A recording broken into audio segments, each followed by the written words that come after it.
Tātad EPSI ir reģistrējušies, lai varētu šeit strādāt, un vai ir veidlapa veidota? Nē, nav. Tātad pirmais solis, lai jūs vispār varētu šeit ielogoties, jums ir jākļūst par lauka atbalsta dienesta klientu. Jums ir divas iespējas, vai nu jūs aizbraucat fiziski uz jebkuru no 9 vietām Latvijā, tur klientu daļā piereģistrēt, vai tu arī var izdarot, ieiet lauka atbalsta dienesta mājaslapā latgo.lv. Tad kur ir uzraksts augšā klientiem. Uzklikšķinot, un tātad ir atverās plašāks, un tātad kā kļūt par klientu. Un tātad šeit arī uz leju, tātad būs paritinot uz leju visa informācija, kā tad aprakstīta veidā, gan lasāmā, gan klausāmā, skatāmā veidā, arī dokumentu paraugi, kā to visu izdarīt. Un tātad, arī kā saņemt konsultāciju. Arī, jā, tur ir viss ļoti skaisti aprakstīts, un tātad tur var mierīgi, ātri un to visu izdarīt. Jo bez tā jūs nevarēsiet vienkārši iesniegt šeit projektu.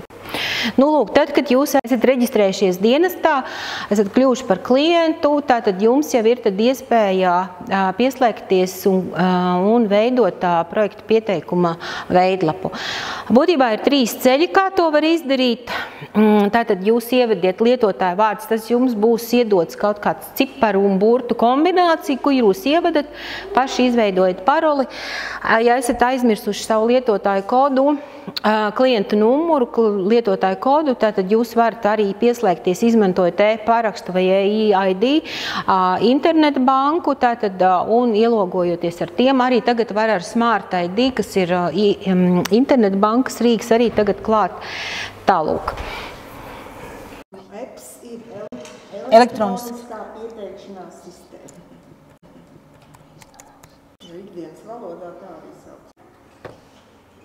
Nu, lūk, šeit atvērās, es gāju iekšā ar biedrības satekā, ja būtu, es varu iet arī ar savu saimniecības, bet es šobrīd gāju ar biedrības.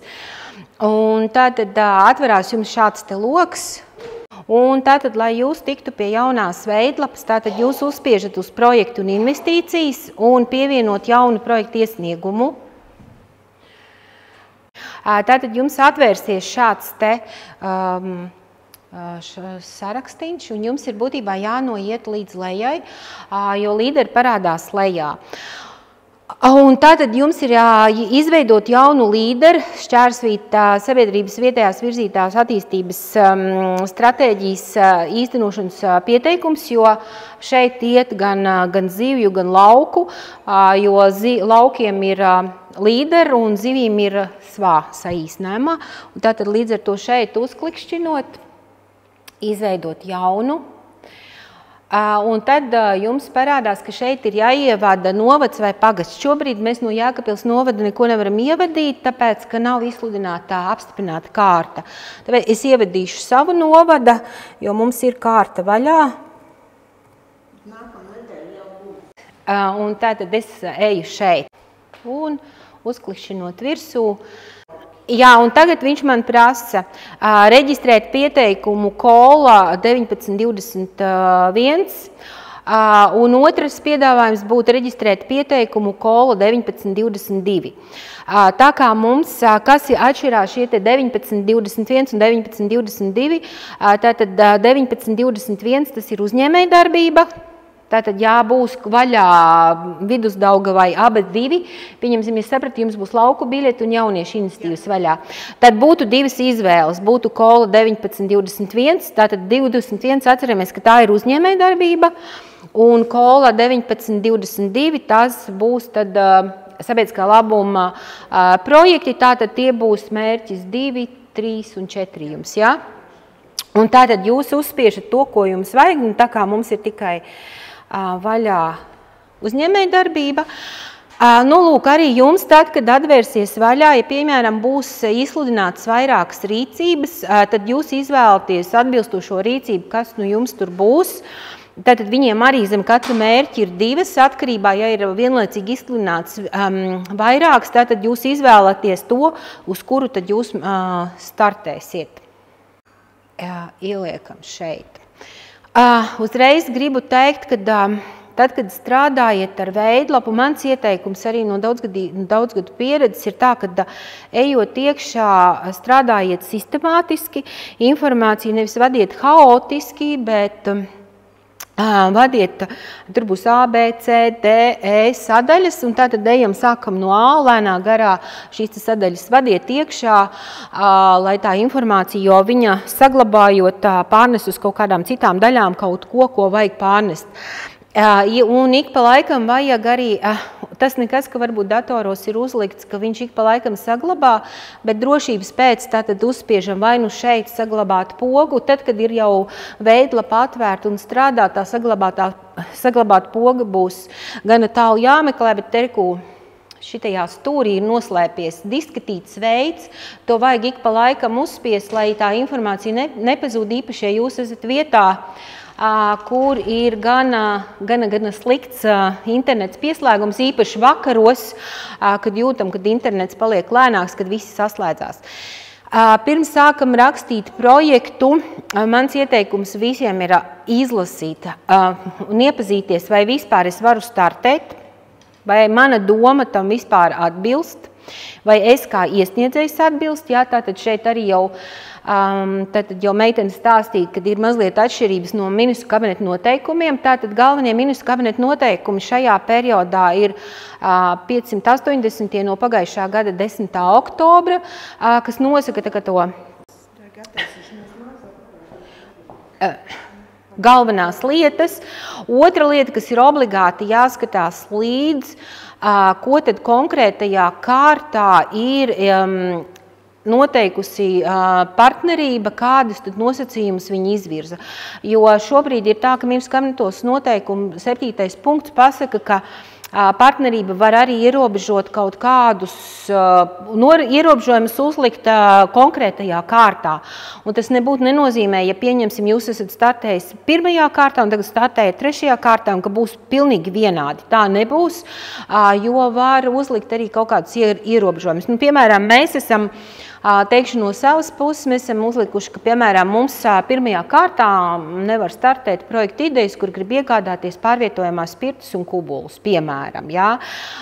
Vai mēs esam ielikuši, ka mums nav attiecināmās izmaksas, visi kvadratikli, tricikli un tam līdzīgas lietas. Tā kā amfībijas un jā, mēs uzliekam paši savus tādus, šobrīd to var, tāpēc nebūtu nenozīmē, ka jūs iepazīsties tikai ar ministru kabineta noteikumiem, jums ir arī jāiepazīstinās ar konkrētās kārtas sludinājumā noteiktajām lietām. Un arī paskatīties vajadzētu arī stratēģiju, un tātad stratēģijās, kas ir rakstīts. Vēl viena lieta, kur sākot rakstīt projektu, vienmēr ieteikums ir paskatīties vērtēšanas kritērijus. Jo vērtēšanas kritērijos ļoti bieži ir noslēgti kaut kādi, kā es saku, zemūdens akmeņi, kuri mums bija jāparāda jūsu projektā, lai vērtētājs mums var ielikt augstāku šo te punktu skaitu. Tā kā arī jums ir kaut kāds mājasdarbs, pirms sākat pildīt veidlapu, ir jāpaskatās tādi nosacījumi tātad noteikumos, stratēģijā un arī vērtēšanas kritērija, lai neaizmirstas kaut ko svarīgu pierakstīt, kādu teikumu vai frāzi, tātad, kas ir nepieciešama vai pamatojums, vai nedod Dievs aizmirst kādus dokuments, jo, piemēram, arī ir noteikti obligātie dokumenti noteikumos, kuri jāiesniedz, bet partnerība vietējā rīcības grupa var savā stratēģijā un arī sludinājumā noteikt, kādus tad vēl papildus dokumentus var iesniegt. Nu, piemēram, es paskatījos vērtēšanas kritērijus, ka, piemēram, risku izvērtēšanas dokuments. Citām partnerībām ir biznesa plāns, bet tirgus izpētes plāns. Citām ir jāpieliek arī fiziskai personai reģistrēta, ka viņi ir reģistrēti partnerības darbības teritorijā. Nu, tā kā tās lietas ir, kas ir paslēpts nevienmēr sludinājumā, nevienmēr noteikumos noteikts, bet viņas ir noteikts vai nu metodikās, vai nu vērtēšanas kritērijos. Nu, lūk. Tad, kad jūs atkāpējat. Tā, šobrīd jūs redzat, ka jums ir tikai projekta pārskats un nekā cita šobrīd nav, bet tūlīt parādīsies. Pirms tālāk ejam, projektu vadītājs vienmēr liekat nevis to cilvēku, kas jums izstrādā projektu, kas raksta projektu, bet jūs pats, kurš zinās atbildēt jebkurā brīdī, kad zvanīs vai nu lauka atbalsta dienests, vai arī vietējā rīcības grupa, kura brauc pēc 3 gadi, kad jūsu projekts īstenots uzraudzībā un grib arī pie jums aizbraukt, vai vērtēšanas procesā kādu papildu informāciju nepieciešams dabūt lauka atbalsta dienestam, lai ar jums var sazināties. Jo mums ir bijuši tādi brīnumi, kur projekta iesniegumu uzrakstā profesionāli rakstītāji no Rīgas, kas nebūtu nav kvalitatīvākie rakstītāji, viņi pat nezina varbūt tās jomas pamatlietas, piemērs. Bija viens projekts iesniegts, kur ražo saldējumu, un vienkārši, lai dabūtu pozitīvu naudas plūsmu, finanšu plūsmu, vienkārši ielikts, ka piena cenu šis te uzņēmējs pārdod par €40, būtu ļoti labi, ja zemniekiem maksātu €40 par pienu un saldējumu arī nenormālās cenās. Vienkārši, vai arī bijis tā, ka rakstītāja firmā ir paņemts, iesniegts mūsu novadā, un mēs rakstam aprakstā Rēzeknes novada Audriņu ciemā. Gulbenes novadā nav ne Audriņu ciems, ne Rēzeknes novads. Jā. Tā kā ir tā, ka ja jūs arī palūdzat kādu par samaksu no malas rakstītāju, tad tomēr jums ir jāsako līdz, kas ir projektā. Un tāpēc ir svarīgi, kad ieraksta to cilvēku pie projekta vadītāja, kontaktālruņa un e-pasta, kuru tiešām gan projekta izvērtēšanas laikā, partnerībā, gan lauka atbalsta dienestā, gan arī pēc tam projekta uzraudzības laikā var sazvanīt, sasniegt. Un tātad šeit ir jābūt reālam cilvēkam, kas zinās par šo projektu visu un arī tā kā varēs atbildēt un ātri noreaģēt.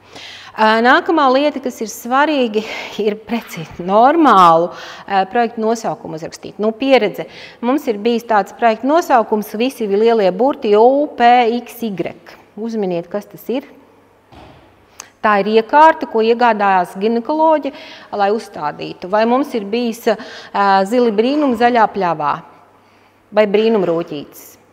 Vai pagājušajā gadā mums īstenoja projektu sapņu piepildījums. Jā, uzmini, bet mēs parasti iesakām rakstīt vienā teikumā, normālā teikumā, apmēram jau saprastu, kas tur ir domāts tajā projektā, lai nav tādas dažādas minēšanas.